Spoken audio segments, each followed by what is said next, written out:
ओम श्री वैष्णवी नमः। हरे कृष्ण। स्वागत है आप सभी का हमारे चैनल पर। आज के इस वीडियो में हम आपको सुनाएंगे भाद्रपद मास के कृष्ण पक्ष की एकादशी अजा एकादशी व्रत की कथा। एकादशी का व्रत हिंदू धर्म का सबसे महत्वपूर्ण व्रत है। एकादशी का व्रत करने से और कथा सुनने से सभी प्रकार के पाप नष्ट होते हैं।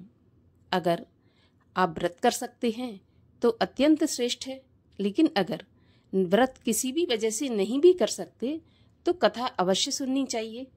कथा सुनने से भी व्रत का पुण्य फल प्राप्त होता है। तो आज के इस वीडियो में हम आपको अजा एकादशी व्रत की कथा सुनाएंगे, लेकिन उससे पहले आपसे अनुरोध है कि अगर अभी तक आपने चैनल को सब्सक्राइब नहीं किया है, पहली बार चैनल पर आए हैं, तो चैनल को सब्सक्राइब करके बेल आइकन पर क्लिक कर लीजिए। और आपको आज की ये कथा अच्छी लगे तो लाइक अवश्य कीजिए, क्योंकि आपके लाइक से हमें ये पता चलता है कि आपको हमारा वीडियो पसंद आया है। और अगर कथा अच्छी लगे तो शेयर भी कर दीजिए। तो चलिए अब हम शुरू करते हैं अजा एकादशी व्रत की कथा। युधिष्ठिर बोले, हे जनार्दन, अब मैं ये सुनना चाहता हूँ कि भाद्रपद मास के कृष्ण पक्ष में कौन सी एकादशी होती है और उसका क्या महत्व है, कृपा करके बताइए।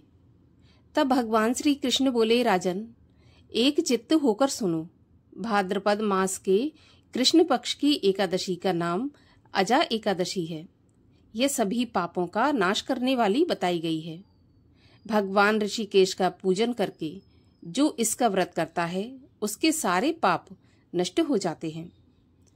पूर्व काल में हरिश्चंद्र नामक एक विख्यात चक्रवर्ती राजा हुए थे, जो कि समस्त भूमंडल के स्वामी और सत्य प्रतिज्ञ थे। एक समय किसी कर्म का फल भोग प्राप्त होने पर उन्हें राज्य से भ्रष्ट होना पड़ा। राजा ने अपनी पत्नी और पुत्र को भी बेच दिया, फिर अपने आप को भी बेच दिया। पुण्य आत्मा होते हुए भी उन्हें चांडाल की दास्ता करनी पड़ी। वे मुर्दों का कफन लिया करते थे। इतने पर भी राजा हरिश्चंद्र सत्य से विचलित नहीं हुए। इस प्रकार चांडाल की दास्ता करते हुए उनके अनेक वर्ष व्यतीत हो गए। इससे राजा को बड़ी चिंता हुई। वे अत्यंत दुखी होकर सोचने लगे कि क्या करूं, कहाँ जाऊं, कैसे मेरा उद्धार होगा। इस प्रकार चिंता करते करते वे शोक के समुद्र में डूब गए। राजा को शोक आतुर जानकर महर्षि गौतम उनके पास आए और उनसे पूछने लगे। श्रेष्ठ ब्राह्मण को अपने पास आया हुआ देखकर राजा ने उनके चरणों में प्रणाम किया और दोनों हाथ जोड़ गौतम के सामने खड़े होकर अपना सारा दुखमय समाचार कह सुनाया। राजा की बात सुनकर गौतम ऋषि ने कहा, राजन, भादों के कृष्ण पक्ष में अत्यंत ही कल्याणमयी अजा नाम की एकादशी आ रही है, जो पुण्य प्रदान करने वाली है। सो तुम इसका व्रत करो, इससे पापों का अंत होगा। तुम्हारे भाग्य से आज से 7वें दिन एकादशी है। उस दिन उपवास करके रात्रि में जागरण करना। ऐसा कहकर महर्षि गौतम अंतर्ध्यान हो गए।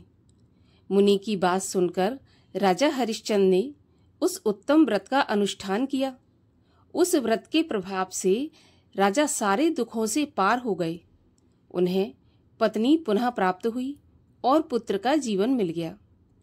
आकाश में दुंदुभियां बज उठी। देवलोक से फूलों की वर्षा होने लगी। एकादशी के प्रभाव से राजा ने निष्कंटक राज्य प्राप्त किया और अंत में वे पुरजन और परिजनों के साथ स्वर्गलोक को प्राप्त हो गए। हे राजा युधिष्ठिर, जो भी मनुष्य ऐसा व्रत करते हैं वे सब पापों से मुक्त होकर स्वर्गलोक में जाते हैं।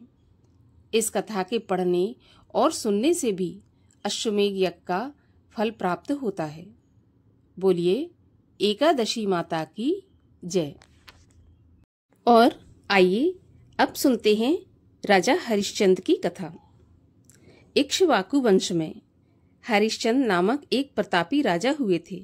वे अत्यंत ही धर्मात्मा और सत्यनिष्ठ थे।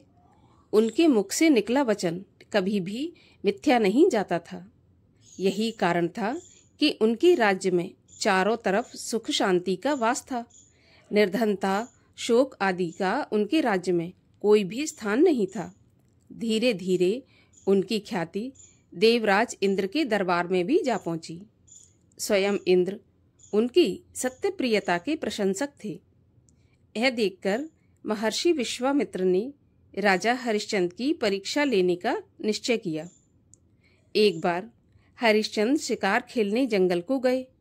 वहां पर उनकी भेंट महर्षि विश्वामित्र से हुई। उन्होंने मुनिवर को प्रणाम किया। तब विश्वामित्र बोले, हे राजन, अच्छा हुआ आप यहीं मिल गए। मैं आप ही के पास आ रहा था। राजन, कुछ दिन बाद मैं अपने पुत्र का विवाह करने वाला हूँ। इसके लिए मुझे कुछ धन की आवश्यकता है। तब हरिश्चंद्र विनीत स्वर में बोले, ऋषिवर, यह संपूर्ण राज्य आपकी सेवा में समर्पित है। आपको जितने धन की आवश्यकता है महल में आकर ले सकते हैं। मैं वचन देता हूँ कि आपको मनोवांछित दान दिया जाएगा। इस प्रकार महर्षि को वचन देकर हरिश्चंद्र महल में लौट आए। कुछ दिनों के बाद विश्वामित्र दरबार में जा पहुंचे और दान में संपूर्ण राज्य मांग लिया। राजा हरिश्चंद्र अपने वचन पर अडिग थे। उन्होंने उसी समय सिंहासन का त्याग करके संपूर्ण राज्य महर्षि को दान में दे दिया। दान लेते समय विश्वामित्र बोले, राजन, दिया गया दान तभी सफल होता है जब उसके साथ दक्षिणा भी दी जाए। मुझे दक्षिणा में तुम्हारे भार के बराबर सोना चाहिए। तब हरिश्चंद्र धर्म संकट में फंस गए। उन्होंने प्रार्थना की कि मुनिवर, इस समय आपको देने के लिए मेरे पास कुछ नहीं है। मुझे 1 माह का समय दें। मैं वचन देता हूँ कि आपको दक्षिणा दिए बिना चैन से नहीं बैठूंगा। तब विश्वामित्र ने उन्हें 1 महीने का समय दे दिया। वे अपनी पत्नी माधवी और पुत्र रोहित को लेकर दूसरे राज्य में आ गए। 1 महीने का समय पूर्ण होने वाला था। विश्वामित्र का ऋण चुकाने के लिए उन्होंने विवश होकर माधवी और रोहित को एक ब्राह्मण के हाथों बेच दिया। तत्पश्चात उन्होंने स्वयं को भी एक चांडाल को बेच दिया। इस प्रकार धन एकत्रित करके उन्होंने विश्वामित्र को दक्षिणा दी। चांडाल ने हरिश्चंद्र को शमशान में मुर्दे जलाने का कार्य सौंप दिया। वे निष्ठापूर्वक अपने कर्तव्य का पालन करते रहे। इधर एक दिन सर्प के काटने से रोहित की मृत्यु हो गई। पुत्र शोक से माधवी उसके अंतिम संस्कार के लिए आधी रात के समय शमशान में आई।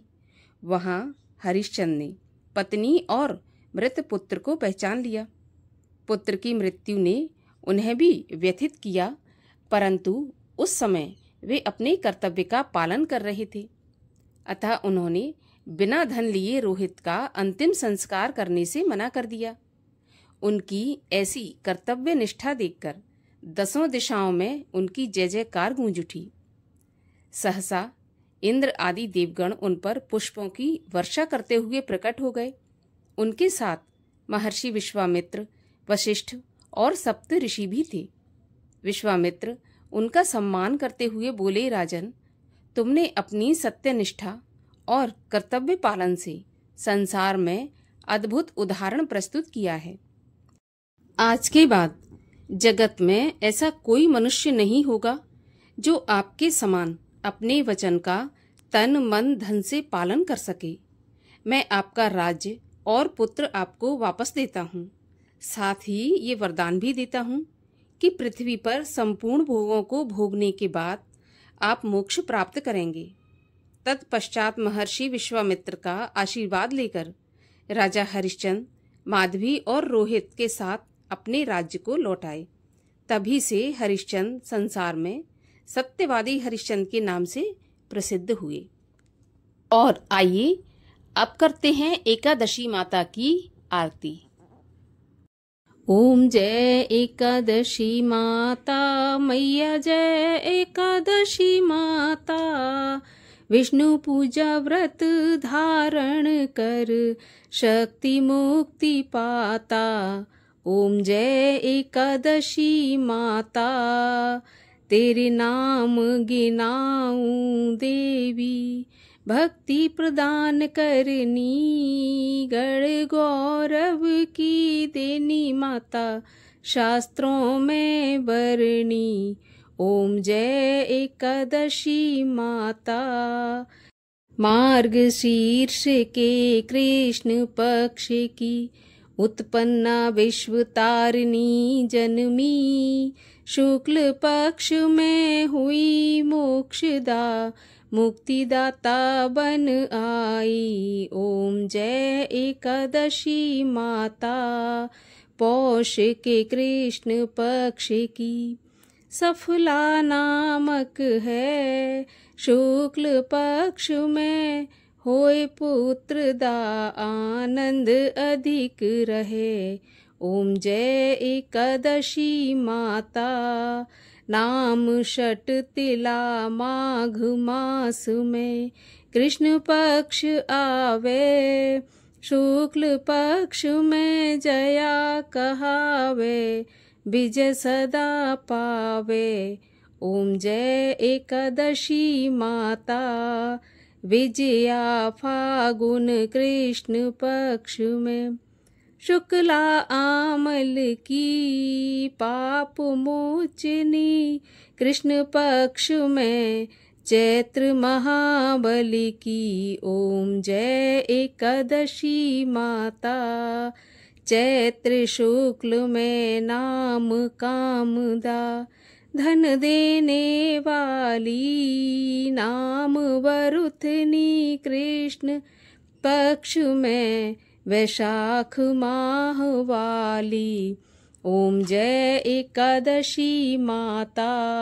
शुक्ल पक्ष में होए मोहिनी, अपरा ज्येष्ठ कृष्ण पक्षी, नाम निर्जला सब सुख करनी, शुक्ल पक्ष रखी।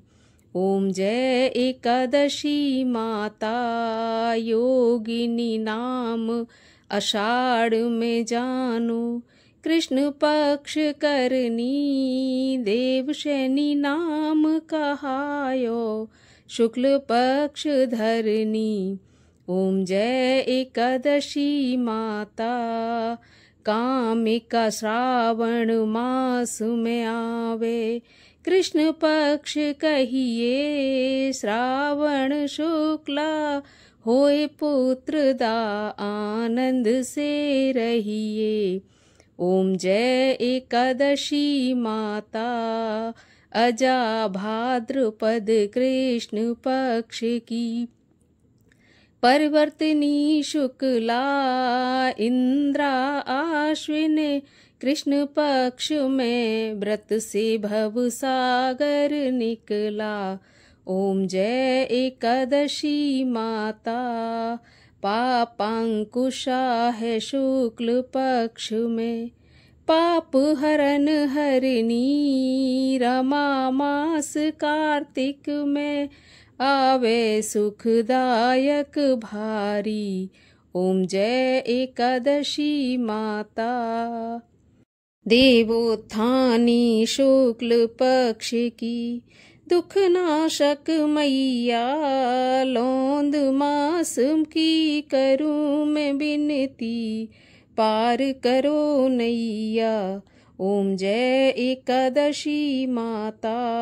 शुक्ल लौंद में होए पद्मिनी, दुख दारिद्र हरनी, परमा कृष्ण पक्ष में होती, जन मंगल करनी।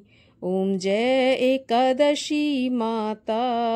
जो कोई आरती एकादशी की भक्ति सहित गावे, जन सामान्य स्वर्ग का वासा निश्चय ही पावे। ओम जय एकादशी माता। बोलिए एकादशी माता की जय, विष्णु भगवान की जय।